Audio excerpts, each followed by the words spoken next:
Então, eu estava dizendo que nós devemos aprender a dar valor aos sinais que me chamam a atenção para o que é espiritual e não estarmos focados apenas nos seus efeitos naturais.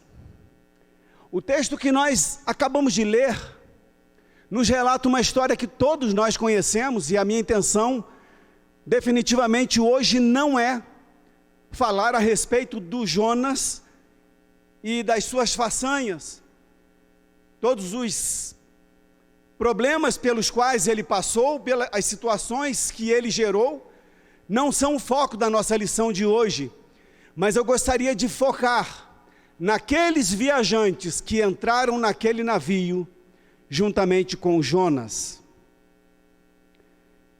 E eu gostaria de falar a respeito de uma viagem, aquela viagem que aqueles homens entraram no navio com direção a uma cidade muito distante, provavelmente viagem de duração de 1 ano, porque eram cerca de 4.000 quilômetros do lugar de onde eles estavam saindo, de Jope. E com certeza, aquelas pessoas se prepararam para uma viagem, trouxeram nas suas bagagens, penso eu, a maioria deles, todos os seus bens, todas as suas posses, porque estavam indo para um lugar muito distante. Talvez a maioria deles estaria mudando de lugar, mudando de endereço, talvez alguns deles focados em uma vida futura, em uma vida próspera, em uma vida diferente, morando em um lugar distante, diferente. Levavam então as suas posses, os seus bens.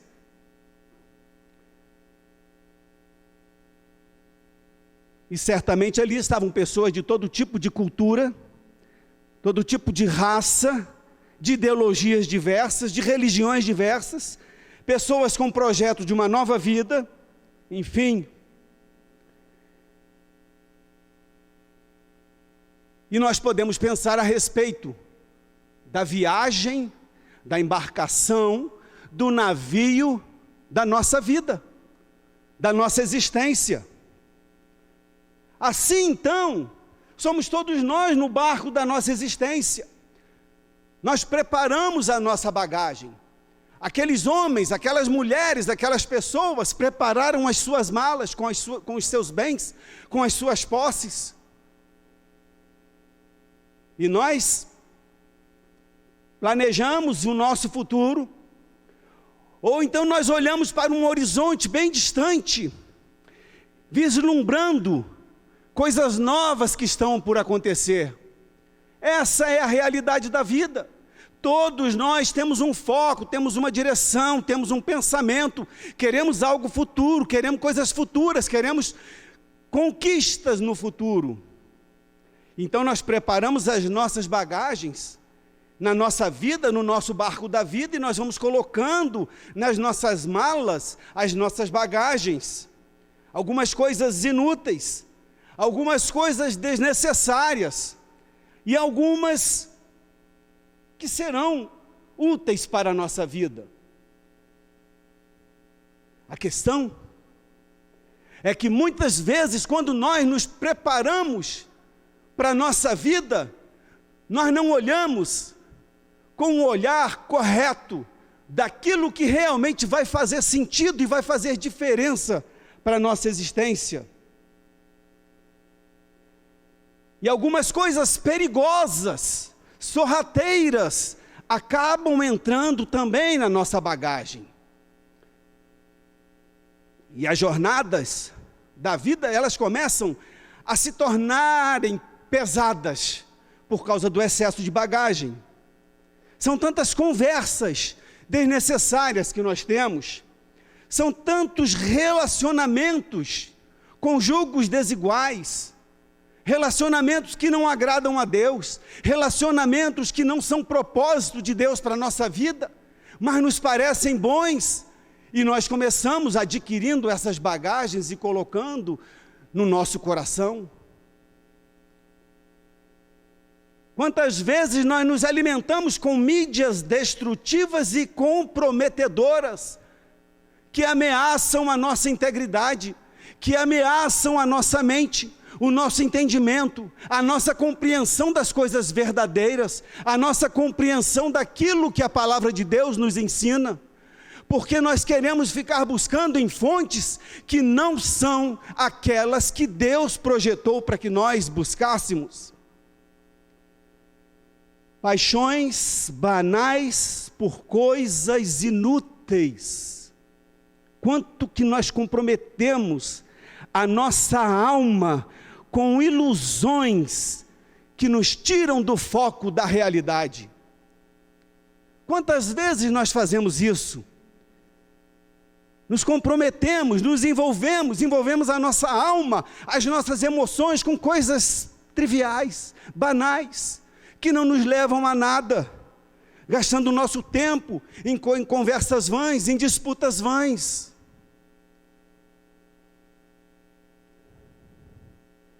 E quantas vezes comprometimentos espirituais com as trevas, muitas vezes inadvertidamente, e algumas vezes até com um certo entendimento de que estamos entrando por um caminho errado. E esse contrapeso que nós carregamos, eles começam a fazer muita diferença quando nós estamos nas tempestades. Então, se nós enchemos o nosso coração com bagagens excessivas, com coisas que não prestam, com coisas que não se devam levar ou conduzir, nós começamos então a passar muito apertados quando estamos diante das tempestades. Naquele navio, aqueles homens entraram para uma longa viagem, com propósitos maravilhosos, com pensamentos de conquistas, com alegria. Mas a palavra de Deus diz que o Senhor mandou um forte vento, e aquele barco começou a balançar, aquele barco começou a sucumbir, aquelas pessoas começaram a ficar apavoradas, e elas não sabiam o que fazer, e começaram a abrir mão das suas bagagens, começaram a lançar fora aquele excesso de bagagem. E quantas vezes nós precisamos, quando as tempestades vêm, lançar fora essas bagagens que não prestam, essas coisas que não nos levam a nada, essas coisas que nós adquirimos e que não vão nos conduzir a uma vida eterna com Deus. Muitas vezes nós precisamos das tempestades para nós abrirmos mão daquele excesso de bagagem. Mas os nossos viajantes, eles começam a descartar tudo. Eles começam a jogar fora todas as suas fazendas, como diz a palavra, começam a jogar fora todos os seus bens, as suas conquistas, talvez o seu tesouro, a única coisa que eles têm. Nessa hora eles começam a abrir mão, porque eles começam a entender que aquele excesso de peso os mataria. Na tempestade, meus queridos, os nossos valores mudam. Na tempestade, nós começamos a ter novos focos. Na tempestade, nós começamos a entender que o melhor é salvar a nossa própria pele. Nas tempestades, nós percebemos que não há valores que valham a pena. Quantas vezes nós temos sido acometidos das informações de pessoas com planos, com projetos, com conquistas que estão partindo. Algumas que não conseguiram lançar fora essas bagagens e não conseguiram encontrar o verdadeiro motivo da existência. Outros, o Senhor os quis levar, e assim tem sido e assim será, e cada um de nós passaremos por isso.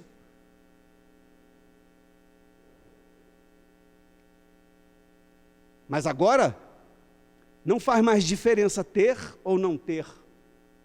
Ter cultura ou ser indouto, ser rico ou ser pobre. Aqueles homens queriam salvar a própria vida.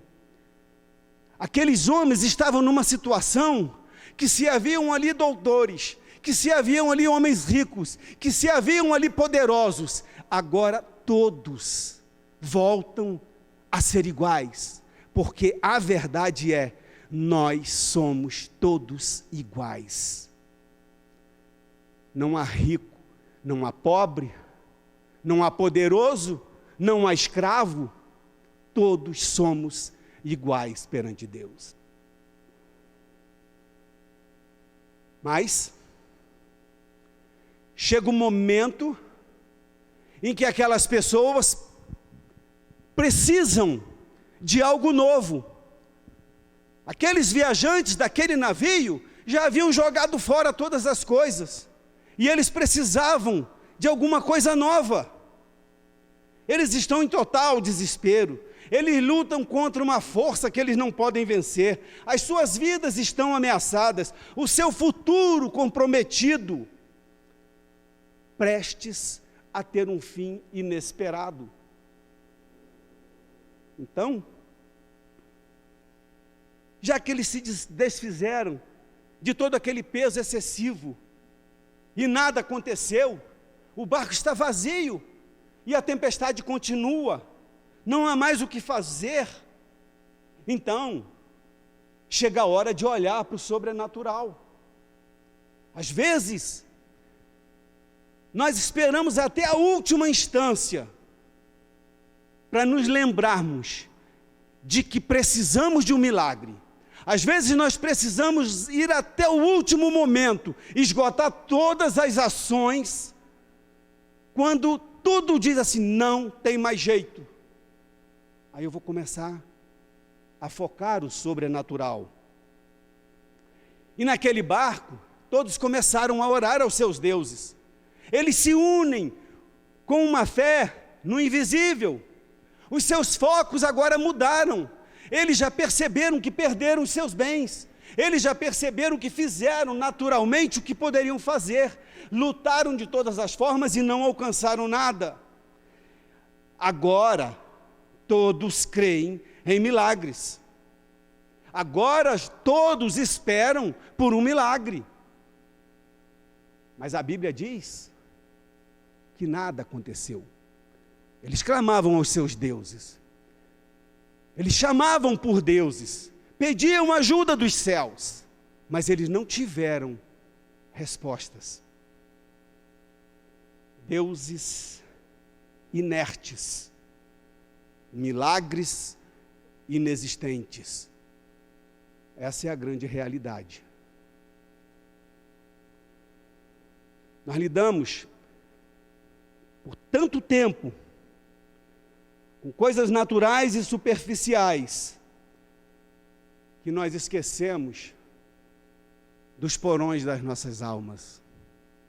Nós nos esquecemos de que lá no cantinho, escondido, algumas coisas ainda podem estar impedindo de que a bênção do Senhor nos alcance. E o interessante, queridos, é que, quando a gente tenta de todas as formas resolver naturalmente os nossos problemas, quando não há mais nada a que fazer, então nós começamos a orar, nós começamos a buscar a Deus, nós começamos a nos posicionar diante de Deus, e muitas vezes ainda não encontramos os resultados. Que estranho, que situação estranha. Mas eu me lembro de um texto da Bíblia que diz mais ou menos assim: se o meu povo, que se chama pelo meu nome, se humilhar e orar e buscar a minha face e se arrepender dos seus maus caminhos, então eu olharei dos céus, ouvirei a sua súplica e os sararei, mais ou menos parafraseando. E nós descobrimos que para aqueles nossos viajantes havia um contrapeso no porão que eles desconheciam. algo ou alguém que entrou sorrateiramente naquele navio, embora pagando a sua passagem. Jonas entra naquele navio, pagando a sua passagem para fugir de Deus, para fugir do compromisso com Deus, e que muitas vezes nós fazemos isso assim com muita naturalidade. E como diz o pastor Marcos, em um dos seus livros, as pessoas vão camuflando essa fuga de Deus. Jonas não camuflou. Jonas encarou de frente a sua desobediência. Deus o mandou para Nínive. Ele seguiu para Jope, pagou uma passagem para Tarsis, entrou naquele navio para seguir em direção oposta, completamente oposta aos projetos que Deus tinha para a vida dele em Nínive. Ou seja, ele não planejava desistir. Ele tentou romper a ponte que o ligaria aos projetos de Deus. Mas nós muitas vezes não fazemos assim. Nós camuflamos, nos escondemos, nós erramos, nós falhamos e achamos desculpas, colocamos desculpas em alguém, tentamos acusar a igreja que não nos deu oportunidades e vai por aí afora. Jonas entra naquele navio e logo ele percebe que Deus não está satisfeito. Ele logo percebe que alguma coisa está por acontecer, porque os ventos começaram a tomar aquela embarcação, e eles começaram a ficar todos apavorados. Jonas simplesmente desce ao porão do navio, se encosta num cantinho e vai dormir. Ele sabia que muita gente iria morrer com ele naquele navio. Mas quando nós continuamos lendo a história de Jonas, nós percebemos que ele não estava mais nem aí para a morte. Porque Jonas, quando ele decidiu abrir mão de Deus, quando ele decidiu abrir mão do compromisso dele com Deus, a vida dele fica vazia. E é isso que acontece quando nós abrimos mão de Deus. É isso que acontece quando nós nos afastamos de Deus. A nossa vida fica vazia, porque a essência de Deus que está em nós, o Espírito de Deus que está em nós, vai se afastando, e nós não somos ninguém sem Deus. Nós não somos ninguém sem Deus.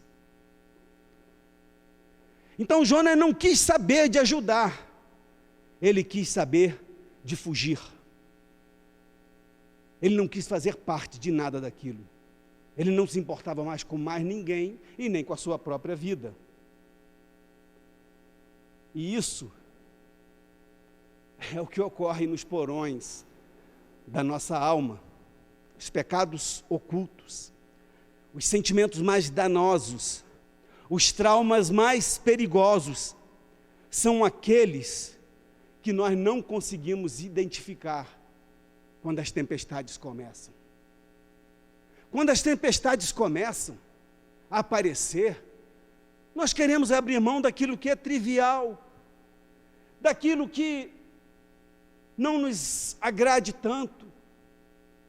Nós não queremos abrir mão do nosso orgulho, nós não queremos abrir mão de um perdão, não queremos abrir mão de mudar a nossa forma de existência para que as pessoas possam conviver bem conosco. Por quê? Porque o orgulho, porque coisas ruins estão alojadas, escondidas nos porões do nosso coração.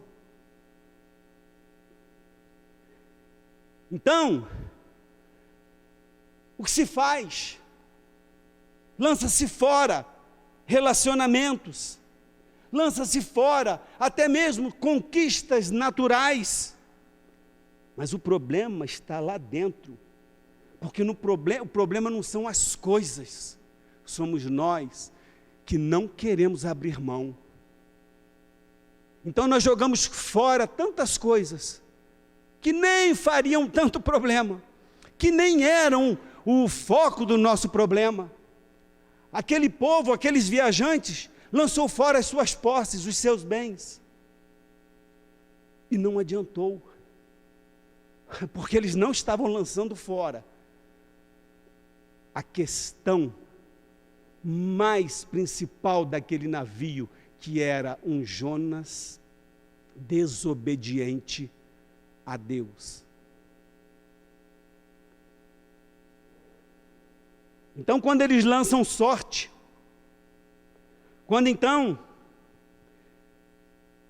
a sorte cai sobre a vida de Jonas, e eles indignados com toda aquela situação, mas ainda preocupados ou querendo que ele dê uma situação, que ele dê uma notícia, que ele ore ao seu Deus, ele então resolve declarar quem ele é. Eu sou hebreu, eu sou servo, seguidor do Deus dos céus, que fez o mar e a terra seca. E aqueles homens se apavoraram. Aqueles homens ficaram completamente atemorizados. E eu pergunto, por quê?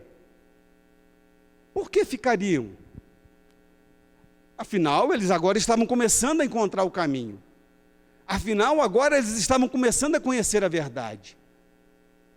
Mas lá atrás, cada um deles buscava o seu Deus.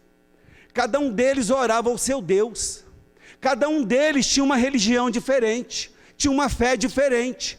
E quando Jonas disse, eu sou hebreu, filho do Deus, servo do Deus do céu, que fez o mar e a terra seca, engraçado, todos sabiam quem era Deus. E você já parou para pensar, será que nós já paramos para analisar, que ao nosso redor não há ninguém que possa dizer assim, eu não sei quem é o Deus dos céus. Não há ninguém nessa nossa terra que possa dizer, eu não sei quem é o Deus dos céus. Porque quando as tempestades vêm, quando as crises vêm, e que não conseguem resolver com os seus deuses, só há um jeito, buscar recurso no Deus Todo-Poderoso. E a nossa oração nessa noite, e a nossa pregação nessa noite, é para que nós possamos, como cristãos, encontrar o nosso foco no Deus verdadeiro. Que nós saibamos como nos colocar diante de um Deus que pode solucionar todas as nossas coisas. Engraçado, mas eu oro a Deus. Mas eu me coloco diante de Deus. Mas se o seu coração, meu querido, está comprometido, se lá no porãozinho do seu coração tem coisas escondidas, tem mágoas escondidas, tem irritações, iras, tem inimizades, tem orgulho, aquele Deus pode todas as coisas, mas Ele não interfere na sua vontade e na sua decisão de fazer com que essas mazelas sejam lançadas fora. Então nós precisamos buscar o nosso foco, antes de descartarmos os nossos amigos, descartarmos os nossos pastores, descartarmos a nossa esposa, descartarmos todos aqueles que nos cercam e que nos fazem bem, achando culpa para cada um deles. Vamos buscar o foco do nosso problema. Vamos descobrir o que Deus espera de cada um de nós. Às vezes, é preciso uma grande tempestade para nós cristãos sabermos o Deus a quem nós devemos servir. Porque, pasme, meus queridos, muitas vezes nos dizemos servos de Deus, mas queremos que Deus seja o nosso servo.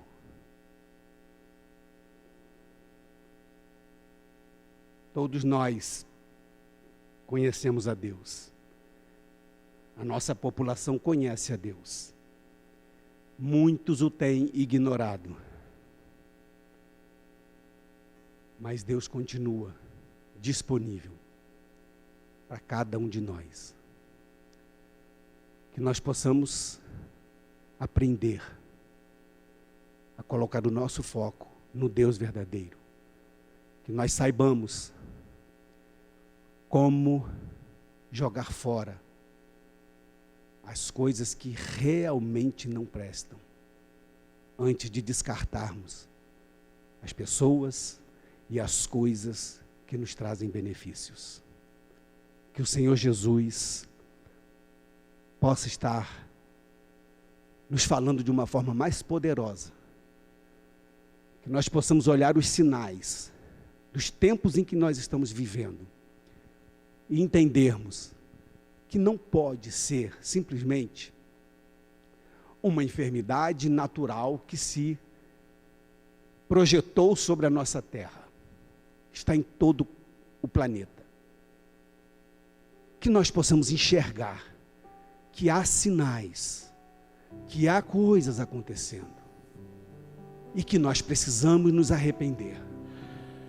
Se nós conseguirmos olhar esse texto de Deuteronômio e nos posicionarmos diante de Deus com um arrependimento verdadeiro, lançando fora todas essas mazelas que nos fazem pensar que somos maiores do que Deus. Se nós nos arrependermos, o Senhor pode sarar a nossa terra. Que Deus nos abençoe. Cada vez que a minha fé é provada, Tu me dás a chance de crescer um pouco mais.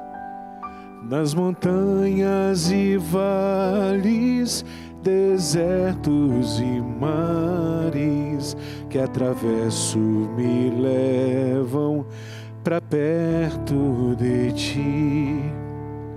Minhas provações não são maiores que meu Deus e não vão me impedir de caminhar.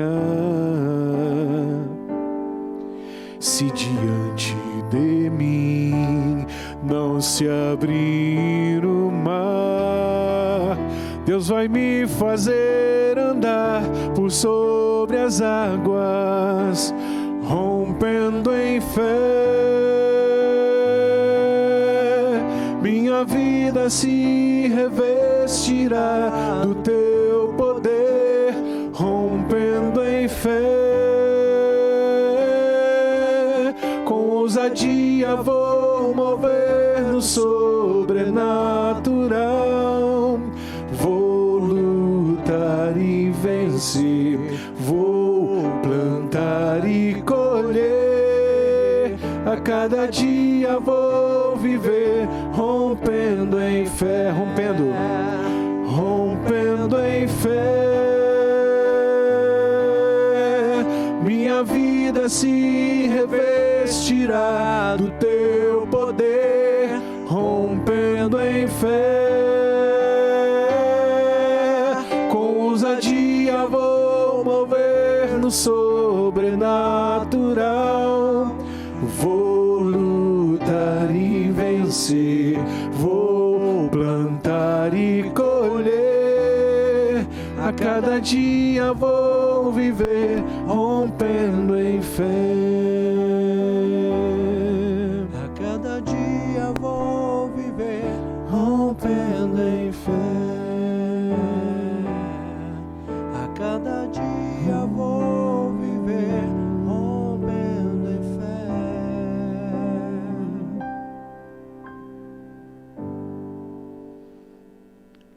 É tempo de nos posicionarmos diante de Deus. Nós somos servos do Senhor, servos do Deus Altíssimo. servo daquele que pode todas as coisas. Então nós precisamos nos posicionar como intercessores, precisamos orar por aqueles que estão passando por situações difíceis, precisamos pregar essa palavra de salvação a tantas pessoas passando por apertos, por dores, por situações difíceis.